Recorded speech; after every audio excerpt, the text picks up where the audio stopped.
Muy buenos días. Hoy jueves vamos a meditar con el Evangelio de San Marcos, capítulo 1, versículos 40 a 45. En aquel tiempo vino a Jesús un leproso suplicándole y puesto de rodillas le dice, si quieres, puedes limpiarme. Compadecido de él, extendió su mano, le tocó y le dijo, quiero, queda limpio. Y al instante le desapareció la lepra y quedó limpio. Le despidió al instante prohibiéndole severamente, mira, no digas nada a nadie, sino vete, muéstrate al sacerdote y haz por tu purificación la ofrenda que prescribió Moisés para que les sirva de testimonio. Pero él, así que se fue, se puso a pregonar con entusiasmo y a divulgar la noticia, de modo que ya no podía Jesús presentarse en público en ninguna ciudad, sino que se quedaba a las afueras, en lugares solitarios, y acudían a él de todas partes. Palabra del Señor.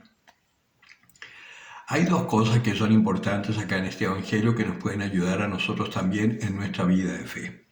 Lo primero es este quiero. Dios quiere que vivamos como santos, porque para ser santos nos creó, por eso somos imagen y semejanza de Él. Y Dios sabe que en el fondo de nuestro corazón, nuestro gran anhelo es poder ser lo que Él quiso que fuésemos. Que el mundo se encarga de cambiarnos y tergiversarnos esos anhelos profundos que tenemos, es verdad. Y por eso es que andamos siempre planificando cosas y viendo cómo vamos a ser felices y nos enredamos con 20.000 formas que al final resultan siempre infructuosas y nos terminan decepcionando y metiéndonos así como en una desesperanza. En circunstancias que, como siempre les digo, nuestra felicidad está en hacer la voluntad de Dios. Por eso, en la medida en que nosotros veamos nuestro pecado, dónde nos hemos caído, qué es lo que nos tiene atados, que nos impide poder vivir conforme a la voluntad de Dios, en la medida en que descubramos eso, se lo podemos ir entregando al Señor para decirle, Señor, si tú quieres, puedes sanarme. ¿Y qué te dirá el Señor? Quiero, queda limpio. Porque la fuerza de Dios en Jesucristo hoy es tan potente como ayer. El Señor está con nosotros, el Señor está en su iglesia. Ahora, nosotros vemos acá que este leproso se le pone de rodillas, se le cruza por delante, o sea, lo sigue hasta que lo encuentra y se pone por delante, o sea, insistir. Una de las catequesis sobre la oración que hay en la Escritura, y que la pueden ver ustedes en la Biblia, es la viuda inoportuna.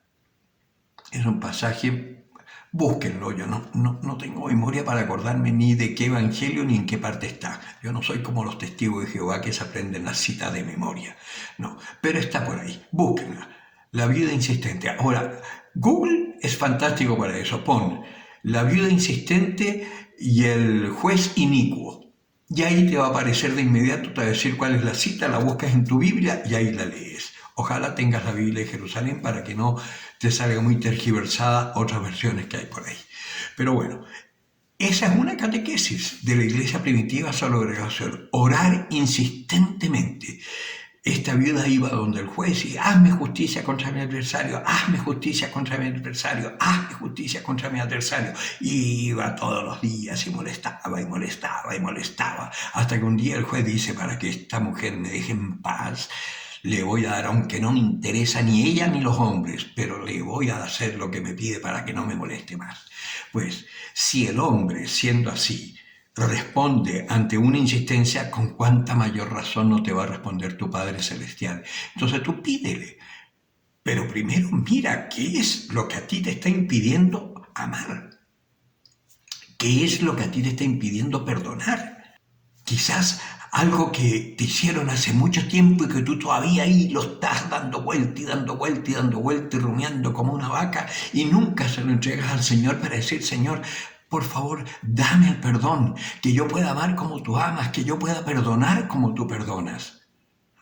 Si tú quieres, Señor, puedes sanarme. Eso es lo primero del Evangelio. Y lo segundo es que el Señor le dice, mira, no lo proclames por ahí todavía. ¿Por qué le dice eso el Señor? Porque no había llegado su hora. Y precisamente este hombre, por no hacerlo, Jesús ya no podía entrar en las ciudades y se tiene que quedar afuera. ¿Eso qué significa? Significa que a veces nos dejamos llevar por el entusiasmo de lo que el Señor ha hecho y andamos pregonando a medio mundo tratando de convencerlos del amor de Dios. Pero resulta que no se trata de eso. ¿Y esto qué significa? Significa que hay un momento para hablar. No podemos andar tratando de convencer a toda la gente que se nos cruza por delante que el cristianismo es lo mejor y que Jesucristo es el Señor y todo. No, porque sobre todo en estos tiempos en donde está el mundo recibiendo una catequesis en contra de la iglesia y en contra de Dios, con todas estas ideologías de género y todas estas cosas, lo único que nos va a suceder es que o nos van a criticar o nos van a perseguir o se van a reír de nosotros y nos van a dejar callados, porque los argumentos de los hijos del mundo son mucho más fuertes que los argumentos de los hijos de Dios. ¿Por qué? Porque no estamos preparados para evangelizar. Por eso lo primero que tenemos que hacer es formarnos. Yo siempre les voy a invitar. La mejor formación que tiene la Iglesia Católica en este momento es el neocatecumenado, que es la catequesis básica que hizo de la Iglesia primitiva la Iglesia potente de fe que logró hacer caer un imperio entero. Hoy la Iglesia necesita madurar en la fe. Hay muchas realidades postconciliares que están fuertes en la fe, pero de todas maneras, la formación integral la da el catecumenado y que, como dijo Pablo VI, si se hace antes del bautismo o después del bautismo, da lo mismo. Lo importante es que se haga. El neocatecumenado es el catecumenado primitivo, pero para los bautizados que no han recibido la instrucción básica. Antiguamente, los catecúmenos entraban a la iglesia, los paganos que querían ser bautizados, y hacían unos años de preparación, de iniciación cristiana. Y cuando ya se veía que el Espíritu Santo estaba actuando en ellos, recién en ese momento se les daba el bautismo. Y no era una cosa de un cursito de 1, 2 o 3 años. No, habían algunos catecúmenos que estaban 7 años, habían otros que estaban 10 años. Hasta que no se viera la fuerza del Espíritu actuando en las personas, no les daban el bautismo. ¿Cómo participaban en la iglesia? Muy simple. Iban a la oración, se juntaban con los hermanos, vivían en una comunidad, pero en el momento de la Eucaristía, por ejemplo, ellos escuchaban la palabra y luego salían, porque no estaban iniciados en los misterios de nuestra fe. En cambio, hoy nosotros ni siquiera nos damos cuenta de la importancia que tiene la Eucaristía en nuestra vida. Lo importante que es el sacramento de la reconciliación, porque no hemos sido iniciados, no hemos sido preparados. Entonces, si el Señor te empieza a ayudar y te empieza a sanar, espérate, que hay momentos en donde vas a poder hablar. El Señor dice, o un santo, no me acuerdo, pero dice, cuando te pregunten, da razón de tu fe, pero no trates de convencer a nadie. Da razón de tu fe. A mí me podrán criticar mucho lo que yo digo, lo que yo hablo. Me da lo mismo. Yo lo he vivido así. Yo lo he recibido así, yo lo conozco así y así es como he logrado la paz, la tranquilidad y la felicidad que tengo. Que no es formal mi educación, me da lo mismo. Que no digo las cosas que debiera decir, me da lo mismo. Pero yo tengo una experiencia de Dios y esa experiencia no me la quita nadie. Porque es una relación personal con Dios que Dios ha venido a mi vida. Ni siquiera yo lo busqué. El Señor llegó y me hizo entrar por su camino, dejando mi camino de lado. Gracias sean dadas a Él. Por eso, ánimo. Este Evangelio nos invita a ser prudentes, sobre todo en este tiempo. Hay una palabrita así que a veces suena muy dura, pero es verdad. No deis vuestras perlas a los cerdos, porque las pisotearán y se volverán contra vosotros. Y eso hoy es muy fuerte, incluso dentro de la misma familia.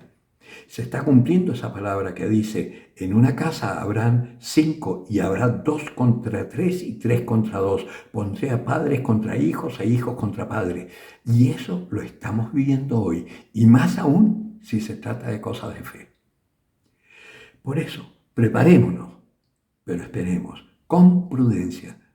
Cuando el Señor te haga, te sane, te responda, no lo andes predicando a lo loco por ahí. Espera, con prudencia, y ya darás razón de tu fe.